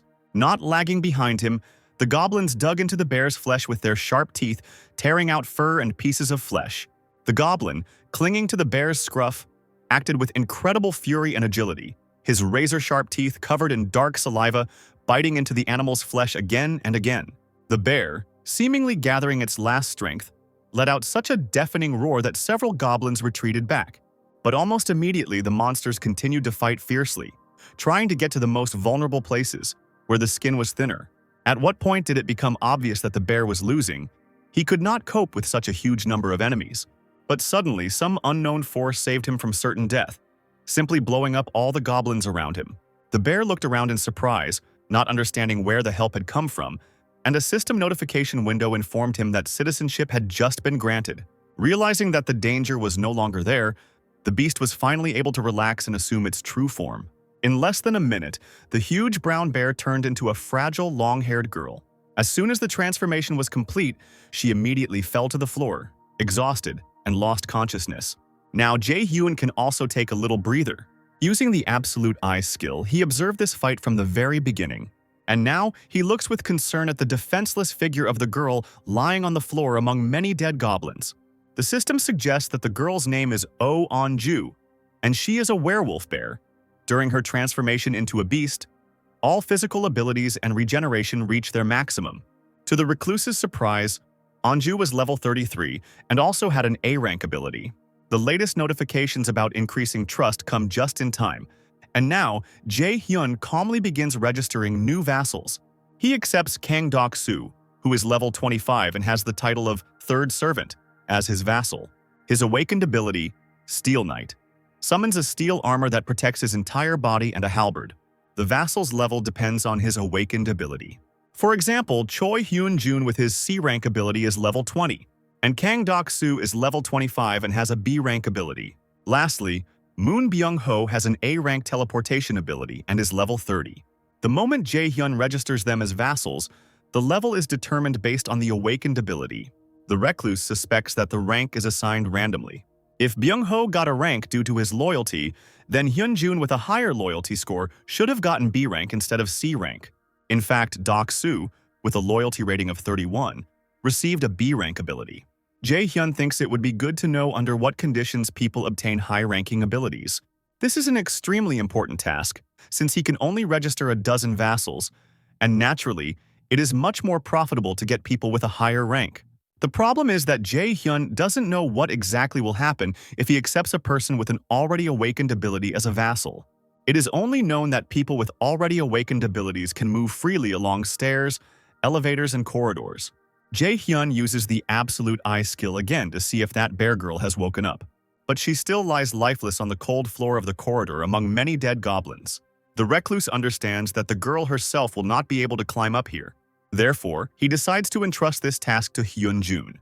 Just then, the elevator arrives and its doors open. Jae-hyun asks Mr. Choi to bring here the woman who is currently on the -2nd floor. Meanwhile, the rest of the group carefully descends the stairs and approaches the dead goblins. Dok-soo chuckles thoughtfully when he sees the state of their corpses. Now it becomes clear to everyone that the goblins were simply torn apart by someone's influence. This makes Don-gon think deeply. After all, if someone has an ability of this level, then this is clearly someone truly great. The guy recalls that even at the beginning of their acquaintance, Mr. Choi claimed that Jae-hyun was a very outstanding person, and it was this man who, by some miracle, was able to return hot water to the apartments. At the time, this news had sent everyone into a frenzy of delight, but only now had he finally realized how outstanding this ability was. Moreover, even the ingredients for cooking were somehow provided by Jae-hyun. It was most likely this guy's ability that tore the goblins apart today. Dong-gun is also a little worried about the strange things happening to Ben-ho. This guy was always the quietest and most withdrawn of them all. But after meeting Kim Jae-hen, became a completely different person, and such significant changes are even frightening. So no matter what abilities this guy has, there is only one conclusion to be drawn from all this. In this damned world, in order to survive, you must at all costs be chosen by this person. Even the recluse, who is unaware of such thoughts, is closely watching Hyun-jun's every step at this time. He must make sure that everything goes as it should, and that this bear girl will soon be safe without any complications. Ju herself is now seeing a dream that is more like her worst nightmare. She had seen this dream memory many times before, but each of them brought her unbearable pain. That day, she stood very close to her son as he played with his car, but still not close enough. The girl watched the child play with a smile, not even suspecting the impending danger. The boy happily waves his hand at her, not noticing that there is someone behind him. Anju's face suddenly turns pale when she realizes what's happening. The girl opens her eyes in horror, already knowing in advance that she won't make it in time. Behind her son, there are 3 huge goblins and only a few seconds remain before the tragedy. The girl suddenly rushes forward, trying to reach the child in time. Only now does the boy finally turn around and notice the monsters leaning over him. Hee-ju doesn't have time to run to his son. A few seconds later, it's all over and all that's left on the floor is the bloody car her child was playing with. At this point, Anju suddenly wakes up, her heart beating so hard that it feels like it's going to jump out of her chest. Jae-hyun calls her name, and the girl turns her head towards the voice. The guy freezes hesitantly, not knowing how to start the conversation correctly. Hee-ju sits up on the bed and clutches his head. The recluse extends his hand to her and says his name to introduce himself. "Did you do this?" Instead of shaking hands, the girl answers. Jae-hyun doesn't immediately understand what she's talking about. Then Anju reminds her that the goblins she fought all had their heads torn off. Now the recluse understands what is being said and hesitantly removes the outstretched hand. "That's right," he says. Hee-ju looks at this guy thoughtfully. His ability was so strong that all those goblins had their heads torn off in an instant, and there were quite a few of them. She hadn't allowed herself to hope for a long time, but now she couldn't drive these thoughts away. Maybe this is the person who can help her? Jae-hyun still looks at the girl tensely, not knowing what to expect from her. "Save my son," she suddenly says. More than anything in the world, she would like to see her child at least one more time. Unable to control herself any longer, the girl once again falls into hysterics, swallowing bitter tears. Jae-hyun realizes that she lost her child to the goblins. He looks at the sobbing girl and doesn't know what to do now. Is there really no way out? He decides to contact the system, and it unexpectedly offers to catch 1,000 goblins. And as a reward for completing this task, he will receive the resurrection of Anju's son. The guy resolutely reaches out to the notification window to take this task, but to his great regret, he receives the answer that this task cannot be obtained. This means that he still doesn't have enough strength to revive a person. And then the system explains the refusal by saying that there is not enough money at the moment to complete the task, and this shocks Yahello. It turns out that he can take on such a task after all. This means that he can resurrect a person from the dead and all he needs is money. It is still difficult to even imagine how much money will be needed for the resurrection. But the main thing is that it is possible. So Jae-hyun calls out to Anju, and she immediately turns to him with hope. The recluse quietly says that perhaps he can help her. This exhausted girl only needs one hope to gain strength, Ju asks, not believing his ears. In response, she hears that it is possible, but not right now. However, there is definitely a way. Anju agrees to anything, just to get her child back. Ha Dong-gun's party now includes Dok-soo and Byung-ho with awakened abilities, and if you add Anju with her level 33, it will become much easier to deal with most of the monsters. It's best to make all 7 of them vassals, so after making his decision, Jae-hyun asks Anju to get out of bed so he can introduce her to the other members of the group. Dong-gun is the first to extend his hand to the girl. With a polite smile, he says his name, but suddenly finds out that Anju already knows it. "You fight goblins by throwing baseballs at them, right?" she asks, and Dong-gun's eyes widen in shock. Hee-ju also knows the girl next to him, because she has seen her shoot a bow many times. Ga-yeon, not hiding her surprise, asks how this girl knows them all. In response, Anju smirks and suggestively imitates the growl of a bear. However, the group still remains perplexed and silent, not recognizing the fierce beast in this girl. And then, Anju decides to show them visually and smoothly flows into his second form. Gradually, her body becomes covered with fur, and her figure changes its outline. And only now do the guys understand who exactly is standing in front of them. "It's that beast!" Ga-yeon screams. With a cheerful smile, Anju corrects her, explaining that she is not a bear, but a she-bear. She had already helped these guys several times, so they remembered this bear very well. The goblin's enemy is her friend, so the girl is sure that they will get along. Jae-hyun is glad that they actually already know each other. Now he has something to tell them all. An operation to save Moon. Byung-ho's grandmother will be carried out tomorrow morning. The number of goblins has dwindled, and this can be used to save her. Only Hyun-jun will miss the surgery as his injury is still lingering. Ju will take part in tomorrow's operation instead of him. The girl is not at all averse to working with the group, and Jae-hyun suggests that they gather early in the morning to begin the rescue operation. The boys happily agree. The recluse then turns to Dok-soo and Byung-ho, which surprises and unsettles them a little. The guy asks them to go out into the hallway for a moment, and they have no choice but to do so. Jae-hyun asks as they all walk out of the apartment together. From the guys' faces, he immediately understands that they don't even have a clue. However, after a minute of silence, they begin to understand what this might be connected with. Is it our strength? Ben-ho is the first to guess. Jae-hyun confirms with a smile that his guess is correct. He says that this time they both woke up. Ben-ho gained the ability to teleport, and Dok-soo received an ability called Steel Knight. Before tomorrow's operation, we need to find out what these two are now capable of. So Jae-hyun turns to the system to give the boys a task. He is offered a group task to demonstrate awakened abilities, the failure of which will result in a night in the corridor, and the reward will be increased strength. Jae-hyun decides to take advantage of this offer and issues a task.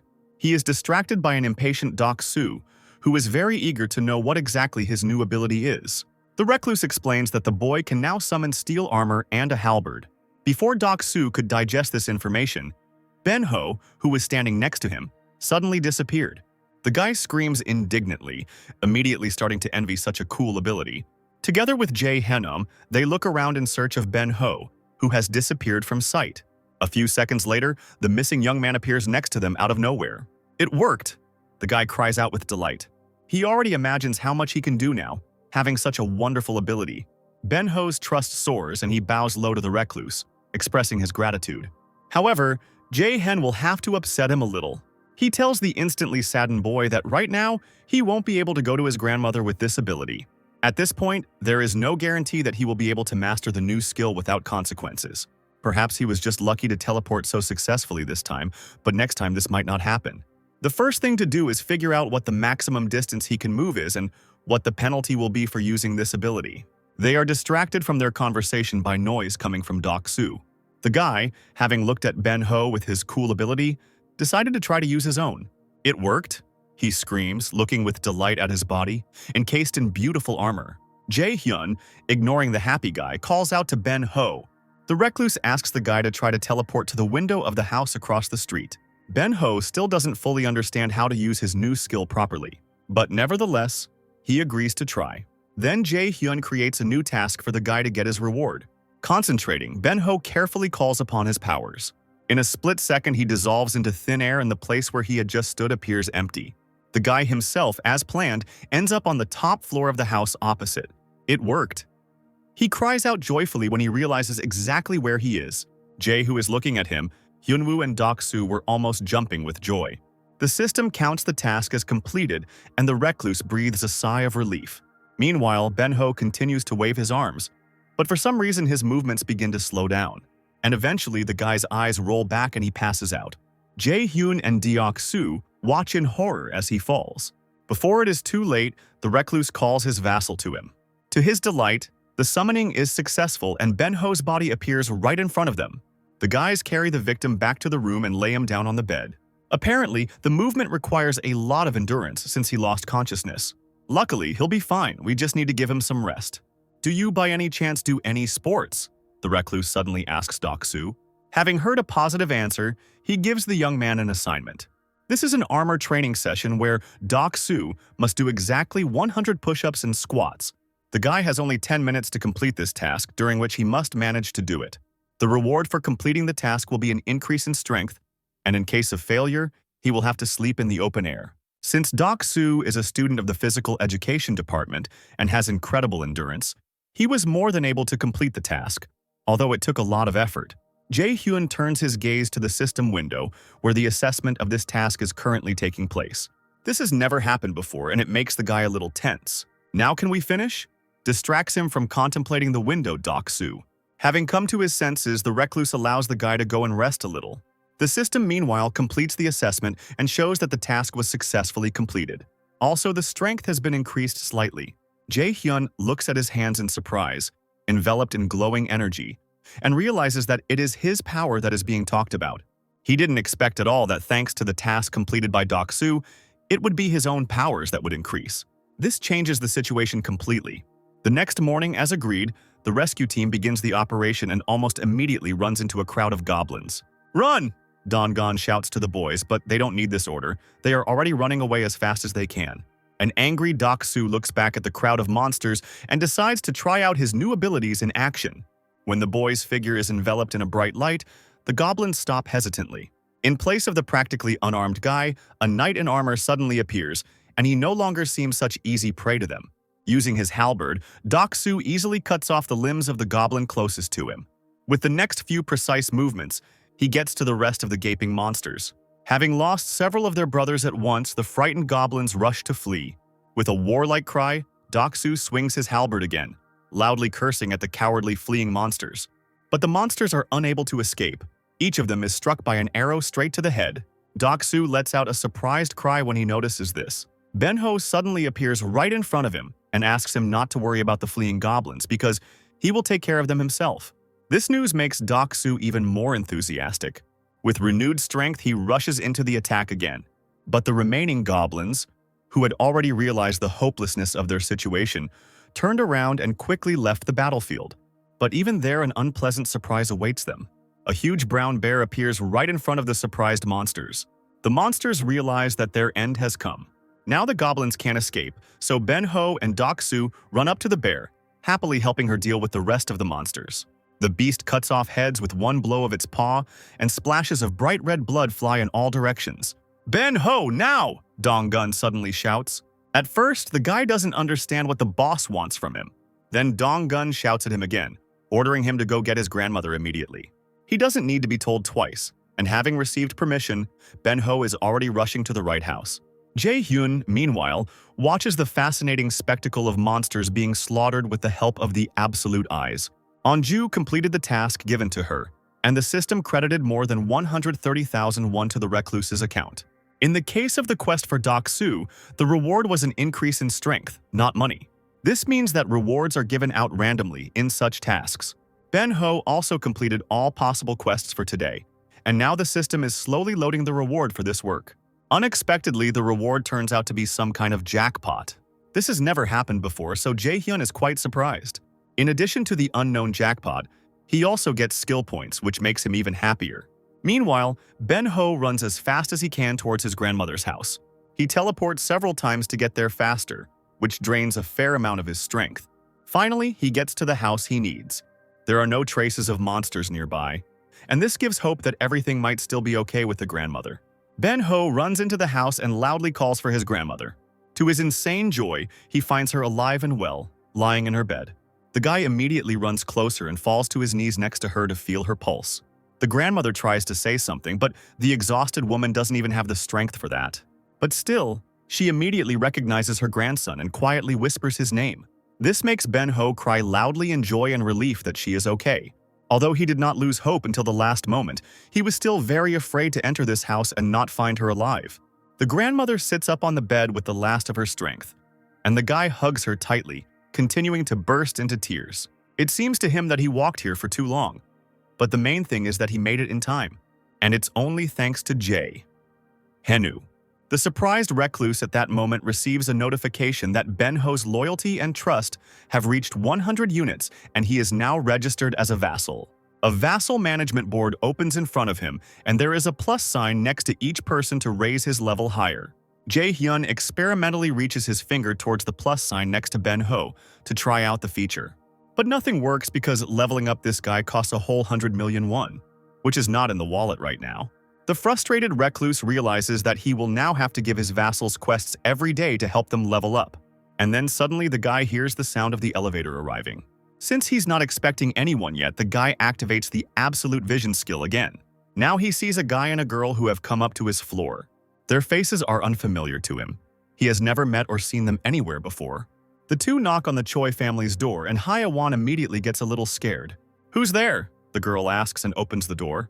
The stranger in front of her, rubbing the back of her head in embarrassment, introduces herself as Kim Da-bin. There is a guy standing next to her with a box on his shoulder. His name is Min-ho, and he is her younger brother. According to Da-bing, they live in apartment number 1701, and they came here because they have one request. Hye-won raises her eyebrows in surprise, asking what kind of request this is. Da-bin blushes even more, but still makes up her mind and quickly voices her request out loud.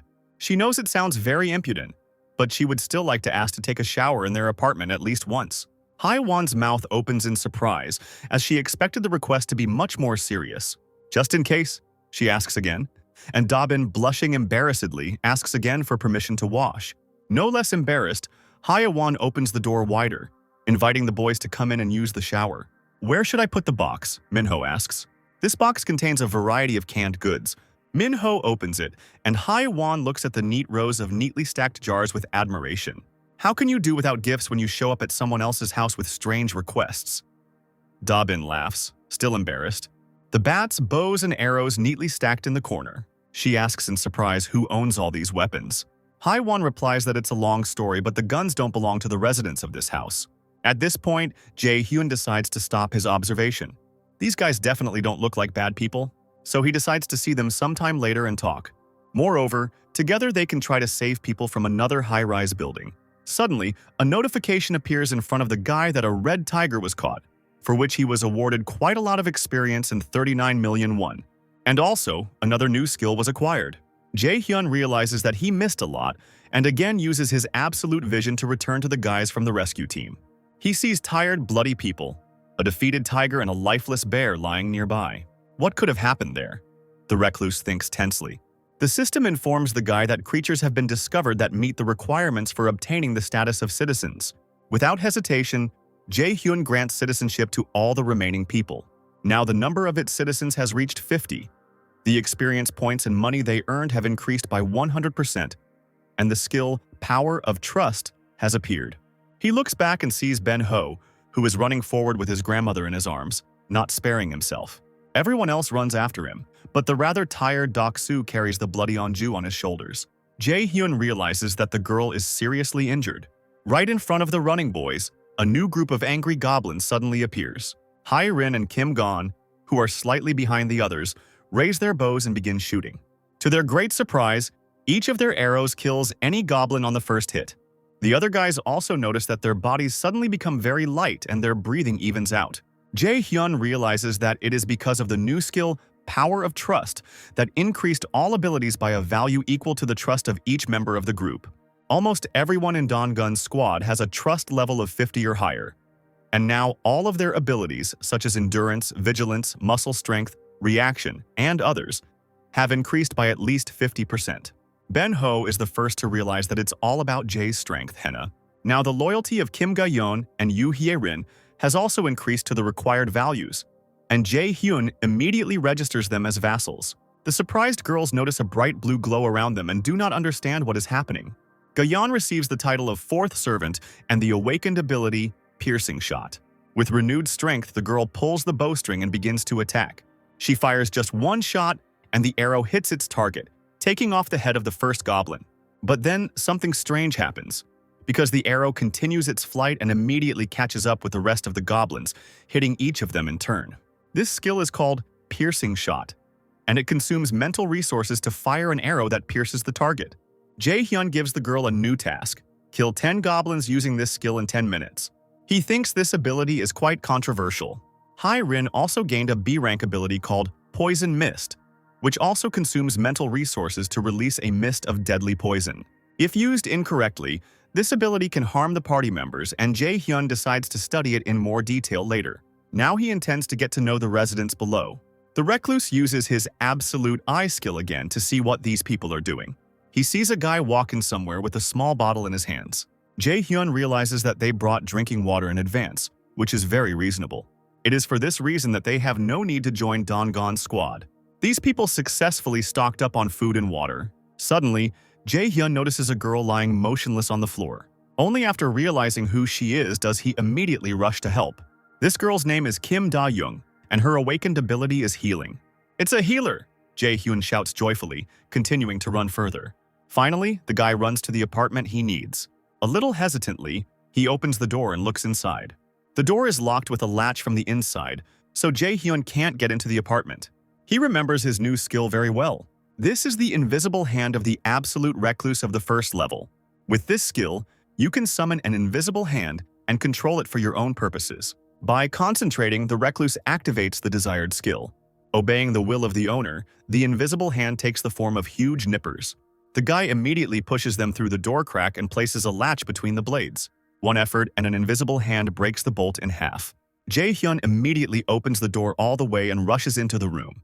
He runs up to the girl lying motionless on the floor and kneels down next to her. "Come to your senses!" He tries to wake the healer. Apparently, this girl is even worse off than he initially thought. Judging by her appearance and dry lips, it looks like she's severely dehydrated. Panicked, Jae-hyun looks around for something that might help, and his gaze immediately catches something strange. A few steps away from the girl, there is a nearly full bottle of water. Jae-hyun is determined to save her no matter what. To do this, he decides to use the system again. He gives the girl a task, to take one breath, and she does it, for which she immediately receives a cure for dehydration as a reward. She gradually comes to her senses and opens her eyes, but the silhouettes still seem a little blurry to her. "Who are you?" the girl whispers quietly. Jae-hyun replies that he is her upstairs neighbor and came to help. He thought she was in critical condition, so he broke the lock and came in. Suddenly, the girl starts crying loudly. She covers her face with her hands and her shoulders shake with strong sobs. Jae-hyun looks at her in confusion, not understanding the reason for such behavior, but he still abruptly interrupts her hysteria with a request for help. He tells Da-jon that his friend is badly injured and needs medical attention. The girl looks at him in bewilderment, not knowing how she can help. What is this guy even talking about, she thinks. She thinks it's complete nonsense that he thinks she has the power to help anyone. What surprises her even more is that this guy apparently knows that she is a nurse and can treat people. But since he asks for help, he probably doesn't pose any danger. So the girl decides to find out more about this man and agrees to help. Jae-hyun immediately creates a new quest that requires using healing power to cure Anju. He turns to Da-jong again and asks her to rest and eat while he brings someone who needs treatment here. At first, the girl doesn't understand what kind of food they're talking about. But then Jae-hyun uses the system again to get some tangerines. "Stop!" screams a frightened Da-jon. She asks to explain what this is and where all these tangerines come from. But Jae-hyun just smiles in response and promises to explain everything, but a little later. The girl is very weak now, so the first thing she should do is rest. Still a little scared and tense, Da-jon nevertheless listens and cautiously picks up the nearest tangerine. She is sure that she is just dreaming all this. Jae-hyun leaves her apartment and heads back to his own.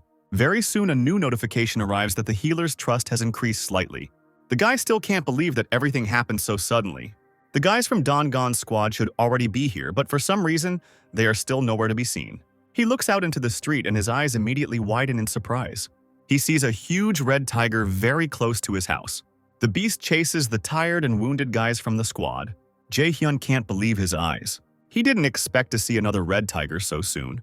This beast is simply huge. Its bright yellow eyes and sharp fangs inspire horror and fear. Jae-hyun can't help but be surprised as he looks at the monster closely. He thought that the most difficult part of this operation was already behind him, but he was very much mistaken. The red tiger is almost catching up with Dongon's squad. Suddenly, Hai-rin twists her ankle and falls right in front of the monster. Donggun and the others turn around when they hear her pained cry. The girl tries to get up, but she no longer has the strength or time to do so. "No!" Ga-yeon screams in fear.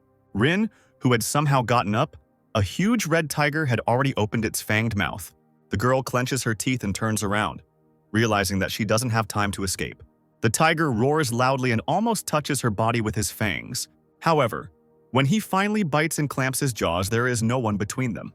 In the place where the girl stood, only a reflection of someone else's energy remained, and the tiger looked around in bewilderment. Hai-rin herself suddenly finds herself on the floor of Jae's apartment. Hina. He himself stands opposite her, awkwardly shifting from foot to foot. This girl was on edge today. Thanks to the fact that Jae-hyun literally pulled her out of the tiger's jaws, the guys got a small head start. Now they have a better chance of escaping from this red tiger. Suddenly, Ben-ho teleports right into the middle of the room with his grandmother in his arms. He asks to take care of her and is going to go back to help the rest of the squad. But Jae-hyun asks him not to do that and to wait a little. Ben-ho finds it difficult to obey him, but the recluse looks very confident. Therefore, the guy still does not dare to disobey him and remains in place. Meanwhile, the red tiger continues to chase the rapidly fleeing squad. Jae-hyun activates his invisible hand skill in hopes of helping them. He must catch this red tiger at any cost. Donggon, who is not yet aware of these plans, suddenly stops abruptly. He understands that they all cannot be saved, so he decides to at least delay the monster for a while to give the others a chance. With a good swing, he throws a baseball at the tiger. But this does not cause any visible harm to the monster. The tiger only becomes even more angry, and his ferocious growl can be heard throughout the area. Ga-yeon turns around at the sound of this roar and immediately understands what their boss is up to. But it's too late, and she doesn't have time to help him.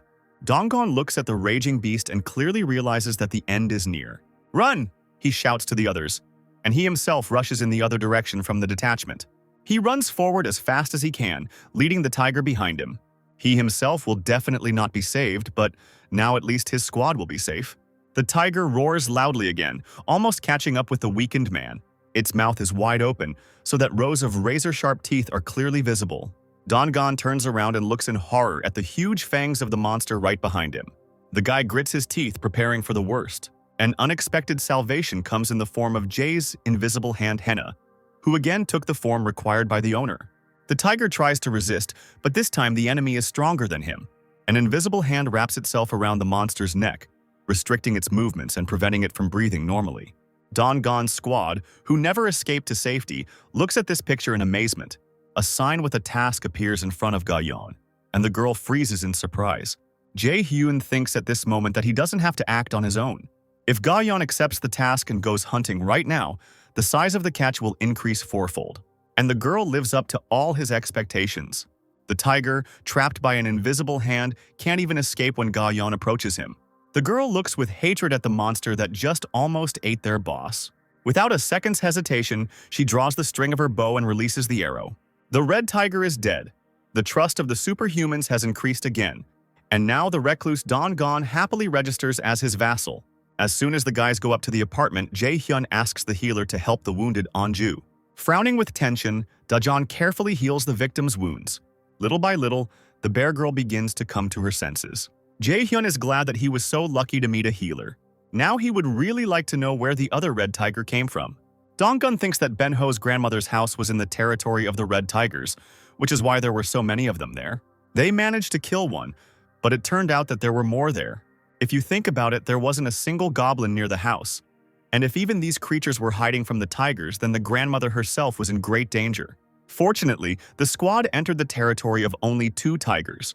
It was lucky that there weren't several times more of them there, otherwise they would have been doomed. By the end of the conversation, the healer is just finishing her work. "Can I go home now?" she asks as soon as the healing is over. Hyun-jun intervenes in the conversation, a little sheepishly asking if Jae-hyun is going to continue holding meetings at his house. Now is not the best time for such a conversation, but this issue worries him very much. The recluse is silent for a few seconds, looking closely at the nervous Mr. Choi. This awkward situation embarrasses absolutely everyone in this room except him. In the end, Jae-hyun suggests that the squad move into apartment number 2901, since it is empty. The guy then turns to Kim Da-bin. There are 2 more empty apartments on the 21st floor, and he suggests that the other survivors shower and do their other needs there, while he makes sure there is electricity. The girl and her brother nod shyly, promising to pass this order on to everyone else. Seeing their sad faces, Jae-hyun allows them to live in one of these apartments and leaves the other one available for everyone else. In return, he will have a small favor to ask of them. He would very much like for these 2 to continue to act as messengers between himself and the other surviving people. Da-bin is surprised by such a request, but agrees to anything for the sake of her own home. Jae-hyun asks her to tell the others that whoever kills 100 goblins first will get their own home, where there will be unlimited electricity, water, gas, and even food. If there are 10 survivors from each generation, then they will all receive equal treatment. However, how long it takes will depend on the floor they are on. From now on, Jae-hyun begins to pay fairly only those who prove their worth. The recluse creates a new task, and very soon the surviving residents begin to try to complete it. A whole crowd of goblins growling furiously are trying to catch up with one single boy. The guy curses loudly, running away from the enraged monsters as fast as he can. He only had a short distance left to run to a safe place. One of the goblins manages to grab the boy by the shoulder and pull him towards himself. Unable to stay on his feet, the guy falls and hits the floor painfully. "Right now!" He suddenly screams at the top of his lungs. After his shout, several guys armed with spears appear from behind the doors. With unprecedented enthusiasm, they pounce on the crowd of goblins, killing one after another. There really are a lot of monsters this time. But still, even with such a crowd of monsters, they are able to deal with them.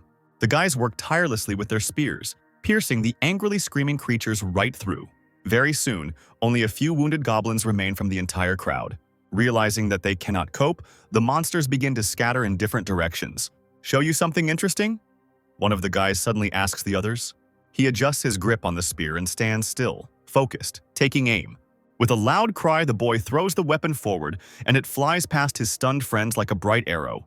Despite the fact that the goblins had already managed to run quite far, the spear still caught up with one of them. The blow hits the monster right in the chest, and the spear pierces it right through. "Did you see it?" the guy asks proudly. During today's hunt, these 2 killed almost 50 goblins. If you add the guy's own results to this number, then the total is already more than 100. Sun Yap-hyun, there were at least 15 of these goblins. The guy who served as bait shouts angrily. Nobody can figure out what he doesn't like this time. It doesn't matter how many creatures he brought in at once, because the results are more than good, and very soon they will all have a new home. "I almost died because of you." The boy continues to be indignant despite all the arguments. These loud cries cause Ep-henna has a headache. Angry, he reminds that the boy himself came up with the idea of hunting this way. He was confident that he would be able to escape quickly, so he suggested it. Yep, Hyun suggests that the boy leave the team if he is not satisfied with something. The other guys immediately rush to calm him down, convincing him that Seung-min also showed himself well today and ran as fast as none of them could. Yap-hyun doesn't argue with his achievements, but he can't stand the fact that the guy so brazenly attacked him and demands an apology. Terrified at the prospect of being kicked out of the team, Seung-min looks down guiltily and apologizes. At this point, the conflict is resolved, and the squad is about to go up to the 21st floor to get their new home. However, there they are faced with a huge disappointment in the form of Da-bin. The girl awkwardly apologizes and says that there is already a team that won the main prize before them. Ep-hyun can't believe that there was a team that killed 100 of the creatures faster than them, so the guy decides it's a stupid joke. But to his great disappointment, Dabin wasn't joking at all. And it is at this very moment that the very team that completed the task first arrives. Yaphyun can't believe his eyes when he sees what kind of team this is. It consists of Da Bin's brother and 2 other older people. Minho says that they already went and looked at the new house, but they didn't like it, so they refused it. But in exchange, the gentleman will install electricity and water in his and Jiho's apartments. In addition, Jae-hyun will free Jiho's daughters from completing missions. Da Bin thought that the daughters of this couple were still just children, but she was wrong, and the girls have long been adults. It's just that their faces look rather childish and cute. The older couple is too worried about them, even though the girls are probably better with a bow and arrow than they are. Even after winning the competition, Minho and the duo will continue to hunt goblins in the area at Mr. J's request. Henna. At this point, Yong-hyun finally recovers from the shock. The guy shouts loudly that this is all unfair and that Minho and the others are interested parties. Only now remembering about Yeon-hoon's team, Brother Dabin says that the master asked to send this team to the 30th floor and give them the same prizes as the teams in 2nd and 3rd place. Dabin is glad that everything was resolved this way and no one will be left offended. She suggests that Yeon-hoon and his squad actually go up to the 30th floor, because they are already expected there. The team finally agrees and they head upstairs, a little nervous about the upcoming meeting with the gentleman everyone speaks of with such admiration and respect. Is he some kind of god? Probably just a cult leader. The rest of the squad starts to mock the unknown gentleman. Sun Min interrupts them, because it should be obvious that it is not right to speak like that about a person with such abilities on his own territory. Aren't you the one who's going to meet him now? He says tensely to the guys. Yep, Hyun turns towards him with displeasure. Puppy! The boy swears. Finally, the elevator they were riding on rises to the desired floor. Jae-hyun immediately approaches them, and his figure exudes such a powerful force that Ep's squad involuntarily Henna goes quiet. The recluse smiles politely at the newcomers and states his name. Yep, Hyun and everyone else freeze at first, looking hesitantly at the gentleman they have heard so much about. But in the end, Yep Hyun takes a step forward and extends his hand to introduce himself. Jae-hyun said that he had a lot of fun watching how their team performed, especially enjoying the use of barricades. Yep. Hyun looks at his master with fear, at a loss as to how he was able to know such precise details of their battles. Meanwhile, Jae-hyun says that he will immediately start connecting electricity, water, and gas to 2 apartments nearby. Yep. Hyun still can't believe it. Jae-hyun says he's doing this because they passed the selection by killing 100 goblins. And I'm not a cult leader, the recluse continues, smiling cheerfully. He watches with grim satisfaction as the faces of the boys in this squad stretch out in shock and shame. Their flushed cheeks and guiltily lowered eyes completely satisfy the recluse. Now he has one small request for these guys. Now they themselves, all together, and not just Sun Min, will serve as bait for the goblins. Dongon's squad could really use some help like this. Throw it! Yep, Hyun shouts at the top of his lungs, leading the goblins to the right place. Donggun smiles in anticipation. He activated a new ability and now he can't wait to try it out. This is a B-rank ability that allows you to throw objects using your mind, increasing your attack power by exactly 5 times. When physical strength is expended during the throw, sword energy temporarily appears at the tip of the spear. Donggon has the title of Knight, which allows him to receive triple experience and money for killing monsters. So now the guy stands calmly, waiting for the nearest goblin to run closer. As soon as the monster reaches him and swings its huge clawed palm, he activates the skill. Using the power of his mind, Donggon throws the spear without using his hands at all. The weapon, quite small in comparison to the monster, is thrust straight into the goblin's forehead.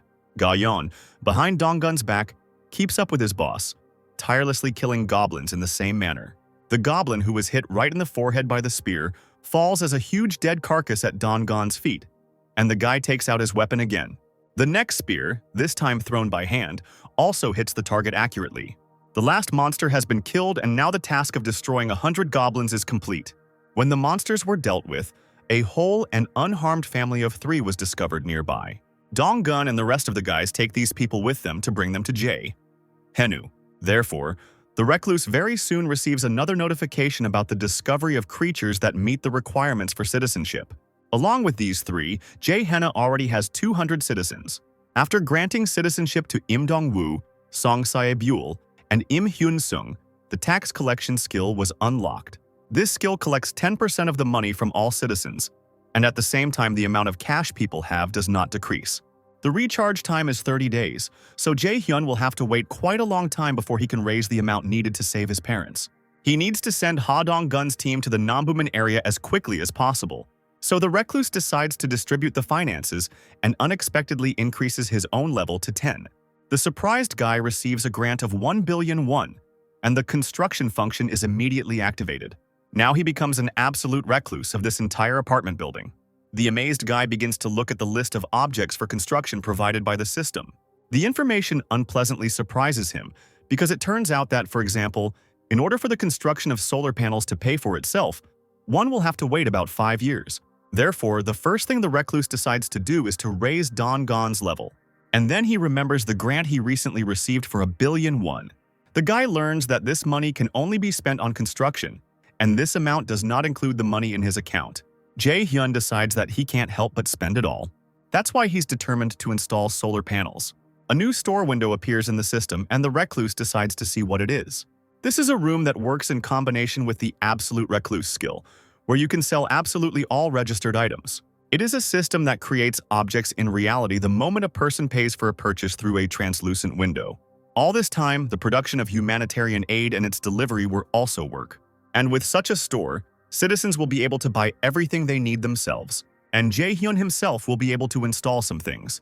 In this case, the recluse decides to increase the amount of payments for everyone.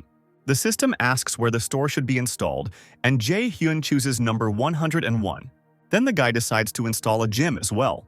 There, citizens will be able to increase their strength and endurance. Training in this place will be 200% more effective. A notification appears about the addition of a product listing feature, and the guy decides to immediately see what it is. He clicks on the water tab and a whole list opens. The surprised guy quickly runs his eyes over the list of different types of water and remains quite satisfied. This greatly increases the choice. He decides to look at the rest of the goods and is also completely delighted. Meanwhile, Dong-gun's squad is hunting goblins again. Doksu actively wields the halberd, enjoying his new skill. The guy finishes with the goblins pretty quickly and wipes the sweat from his forehead tiredly. Dong-gun suddenly asks, "What will happen to the weapon if you just pick it up and throw it away?" He asks the guy to give him the halberd for a while, and he doesn't have time to object. Dong-gun carefully picks up the weapon, which still has a bright blue glow emanating from it. He takes a good swing before throwing the halberd forward. Behind him, Doksu clutches his head when he sees his weapon being handled like that. "What should I do now?" he shouts at his boss in panic, to which Dong-gun asks him to try to summon the halberd back. Doksu's mouth drops open in amazement at such a wonderful idea. He reaches forward and tries to call the weapon back. To his great shock and surprise, the halberd actually appears in his hand in an instant. "Dong-gun, are you a genius?" Doksu shouts enthusiastically. Ga-yeon runs up to the guys and shouts that they need to leave here immediately. The girl ran out of arrows and is now practically defenseless. Suddenly, a new set materializes right in front of her. A delighted Ga-yeon picks up the set of arrows and immediately begins to use them. Now their mission is complete. Jae-hyun learns that he can increase his own abilities with rewards from completed missions. Now he has at least some hope. It's about 10 kilometers from here to his parents' house. You can get there on foot in about 3 hours. The guy climbs onto the roof and sadly looks at what the once beautiful city has turned into. Now before his eyes there are only ruins. Jae-hyun understands that he needs to hurry, otherwise his parents may not wait for him. Should I start with Dong-gun's team? The guy thinks and decides to scroll through the information about all the squad members again. Kim-gon is level 22 with the awakened ability Crow's Mission. He is Ju with her second form in the form of a bear, and Da-jung, a talented healer. However, unlike Da-jung, who has already been registered as a vassal, Anju still lacks loyalty. Of course, people with awakened abilities are initially more effective. But for now, there is no other way other than resurrecting the child to make Anju his vassal. Therefore, first you need to raise the difficulty level of the task. Jae-hyun is trying to create a quest to kill a monster above level 40, because surely the reward for such a monster will be greater. But he also does not have enough resources to create such a task. The recluse suspected that this was impossible, but he could not help but try. A new notification about the destruction of an orc arrives, and this gives him an interesting thought. Jae-hyun decides to create a group quest, and this time he succeeds in setting a reward in the form of resurrecting a child. Now he needs to make sure that Anju is really on his side. So the guy goes back to the 30th floor. Ju immediately attacks him. The girl was in such a hurry that she ran with all her might, and now she can't catch her breath properly. She has already seen the reward for this task, and tears of sincere gratitude are flowing from the girl's eyes. Jaehyun hopes that they will be able to complete this task even despite the time limit. In a fit of emotion, Onju falls straight to the floor again, still sobbing. "Thank you," she whispers quietly. More than anything in the world, she wants to spend at least one more day with her son. Now, Onju's loyalty has increased significantly, and Jaehyun can register her as a vassal. The guy goes into one of the apartments promised to the teams and starts preparing it for living. All it takes is a little effort for electricity and hot water to appear. The guy is already used to the fact that all these actions are easy and simple. Because of this, Jaehyun sometimes even feels like some kind of great wizard. He then asks the system to calculate the store's sales for the day and finds out that more than 300,000 won have been credited to his account today. The guy once again uses his absolute eyes to see what is happening in the store right now. And what he sees there, he really doesn't like. Jaehyun didn't think that the payments would spoil his mood so much.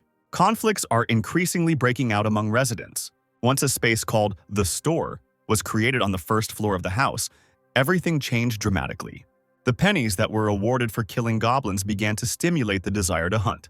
Now citizens have to go outside their homes to kill at least a few goblins and get a reward.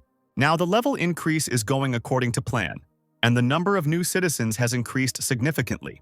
Surely in the future the figures will grow exponentially. Jaehyun shifts his observation to Onju. Full of enthusiasm, the girl does not spare herself at all, tearing apart one goblin after another. The news of the possibility of her son's return gave her a tremendous amount of strength. Now Hee-ju will do everything in her power to complete the task given to her group. Having finished with the monsters, the girl smoothly flows into human form. The fur on her body is rapidly disappearing and her body is changing shape. When the transformation is complete, she exhales tiredly. The rest of the squad members are worried about her well-being, but the girl convinces them that everything is fine. She has her own reasons for trying so hard.